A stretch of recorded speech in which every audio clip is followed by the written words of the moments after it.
Hello. The first story tonight will be The Black Cat. For the most wild yet most homely narrative which I am about to pen, I neither expect nor solicit belief. Mad indeed would I be to expect it, in a case where my very senses reject their own evidence. Yet mad I am not, and very surely do I not dream.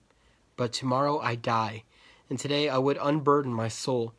My immediate purpose is to place before the world, plainly, succinctly, and without comment, a series of mere household events. In their consequences, the events have terrified, have tortured, and even destroyed me. Yet I will not attempt to expound them. To me they have presented little but horror. To many they will seem less terrible than baroques. Hereafter, perhaps, some intellect may be found which will reduce my phantasm to the commonplace. Some intellect more calm, more logical, and far less excitable than my own, which will perceive in the circumstances I detail with awe nothing more than an ordinary succession of the very natural causes and effects. From my infancy, I was noted for the docility and humanity of my disposition. My tenderness of heart was even so conspicuous as to make me the jest of my companions. I was especially fond of animals, and was indulged by my parents with a great variety of pets. With these I spent most of my time, and never was so happy as when feeding and caressing them. This peculiarity of character grew with my growth, and in many manhood I derived it from one of my principal sources of pleasure. To those who have cherished an affection for a faithful and sagacious dog, I need hardly be at the trouble of explaining the nature of the intensity of the gratification thus derivable. There is something in the unselfish and self-sacrificing love of a brute, which goes directly to the heart of him who has had frequent occasion to test the paltry friendship and gossamer fidelity of mere man. I married early, and was happy to find in my wife a disposition not uncongenial of my own. Observing my partiality for domestic pets, she lost no opportunity in procuring those of the most agreeable kind. We had birds, goldfish, a fine dog, rabbits, a small monkey, and a cat. This latter was a remarkably large and beautiful animal, entirely black, and sagacious to an astonishing degree. In speaking of his intelligence, my wife, who at heart was not little tinctured with superstition, made frequent allusion to the ancient popular notion which regarded all black cats as witches in disguise. Not that she was ever serious upon this point, and I mention the matter at all for no better the reason than it happens just now to be remembered. Pluto, this was the cat's name, was my favorite pet and playmate. I alone fed him, and he attended me wherever I went about the house. It was even with difficulty that I could prevent him from following me through the streets. Our friendship lasted in this manner for several years, during which my general temperament and character, through the instrumentality of the fiend intemperance, had, I blush to confess it, experienced a radical alteration for the worse. I grew, day by day, more moody, more irritable, more regardless of the feelings of others. I suffered myself to use intemperate language to my wife. At length I even offered her personal violence. My pets, of course, were made to feel the change in my disposition. I not only neglected, but ill-used them.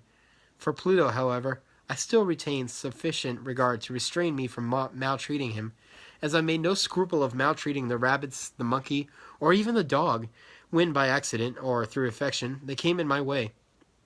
But my disease grew upon me, for what disease is like alcohol?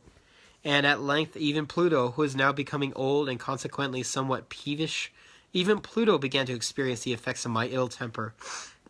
One night, returning home, much intoxicated, from one of my haunts about town, I fancied that the cat avoided my presence. I seized him, when in his fright at my violence, he inflicted a slight wound upon my hand with his teeth. The fury of a demon instantly possessed me. I knew myself no longer.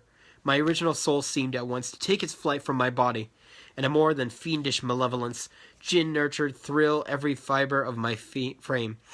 I took from my waistcoat pocket a penknife, opened it, grasped the poor beast by the throat, and deliberately cut one of its eyes from its socket. I blush, I burn, I shudder, while I pen the damnable atrocity. When reason returned with the morning, when I had slept off the fumes of the night's debauch, I experienced a sentiment half of horror, half of remorse, for the crime of which I had been guilty, but it was, at best, a feeble and equivocal feeling, and the soul remained untouched. I again plunged into excess, and soon drowned in wine all memory of the deed. In the meantime, the cat slowly recovered. The socket of the lost eye presented, it is true, a frightful appearance, but he no longer appeared to suffer any pain. He went about the house as usual, but, as might be expected, fled in extreme terror at my approach. I had so much of my old heart left as to be at first grieved by this evident dislike on the part of a creature which had once so loved me. But this feeling soon gave place to irritation, and then came, as if to my final and irrevocable overthrow, the spirit of perverseness. Of this spirit philosophy takes no account.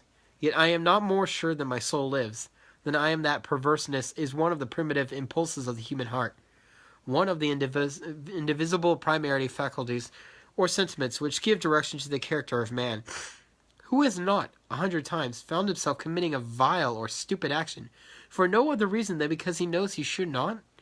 Have we not a perpetual inclination, in the teeth of our best judgment, to violate that which is law, merely because we understand it to be such? The spirit of perverseness, I say, came to my final overthrow.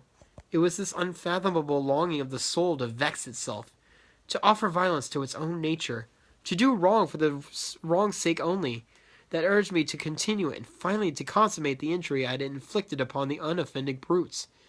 One morning, in cold blood, I slipped a noose about its neck and hung it to the limb of a tree, hung it with the tears streaming from my eyes and with the bitterest remorse in my heart, hung it because I knew that it had loved me, and because I felt it had given me no reason of offense, hung it because I knew that in doing so I was committing a sin, a deadly sin that would so jeopardize my immortal soul as to place it, if such a thing were possible, even beyond the reach of the infinite mercy of the most merciful and most terrible God.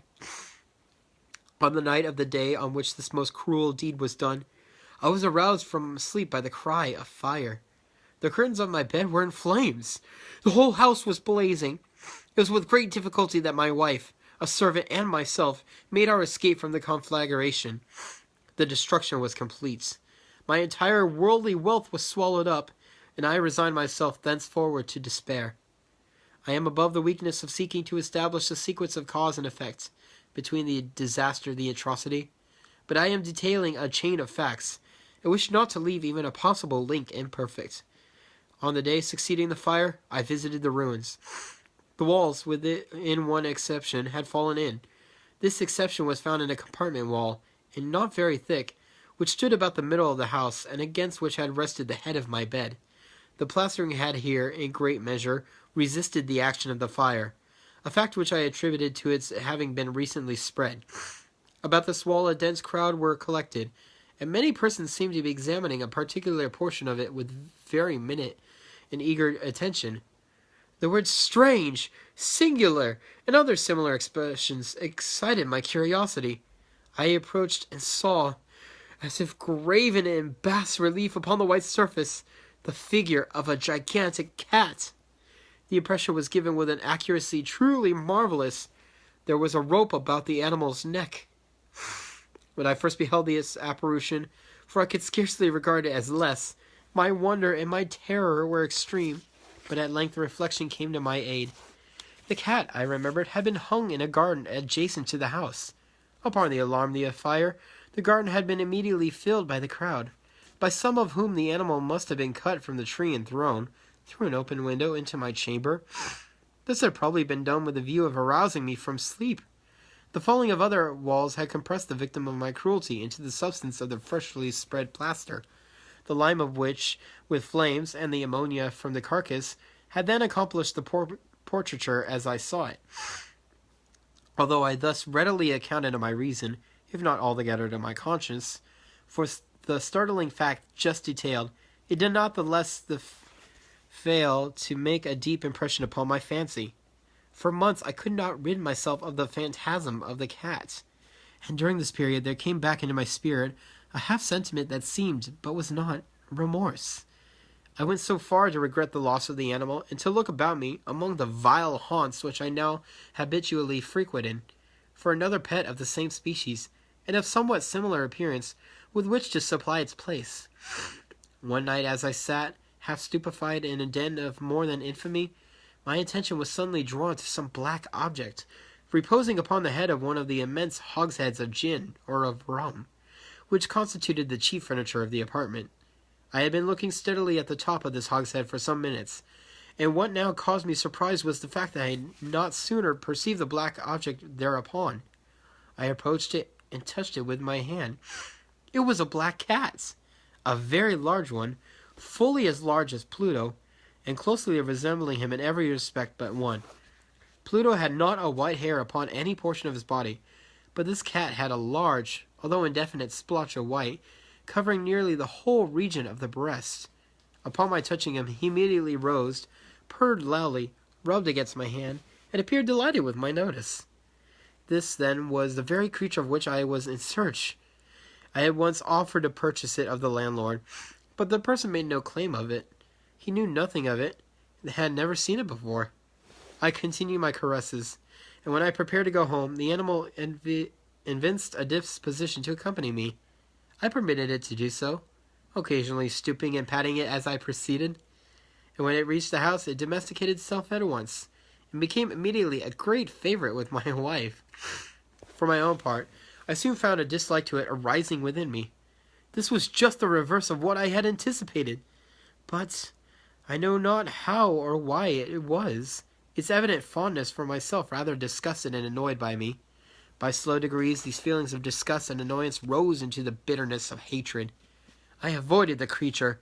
A certain sense of shame, and the remembrance of my former deed of cruelty, preventing me from physically abusing it.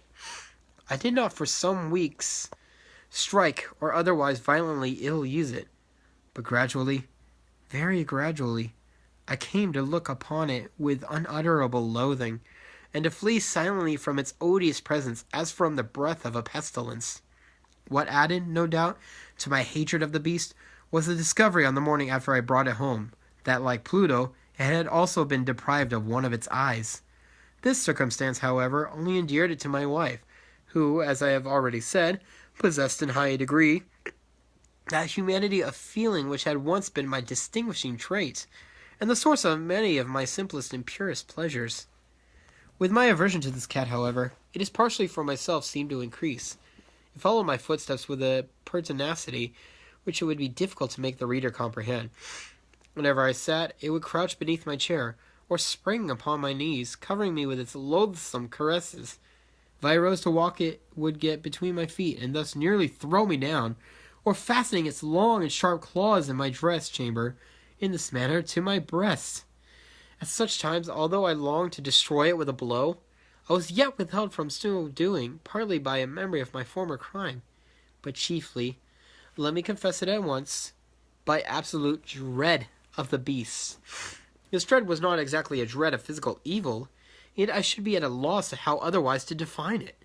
I am almost ashamed to own, yes, even in this felon's cell, I am almost ashamed to own, that the terror and horror with which the animal inspired me had been heightened by one of the merest chimeras it would be possible to conceive.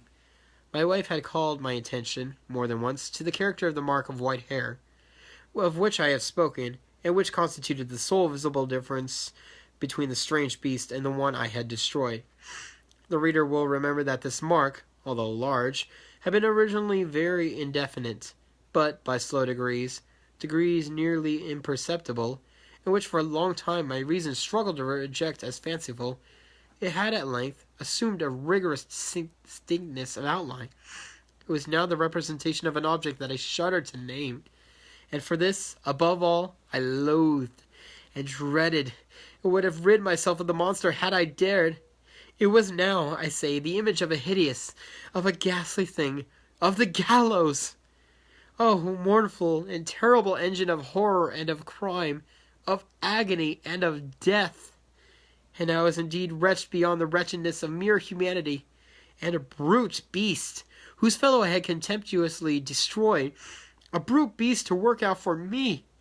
For me, a man fashioned in the image of the high God, so much of insufferable woe!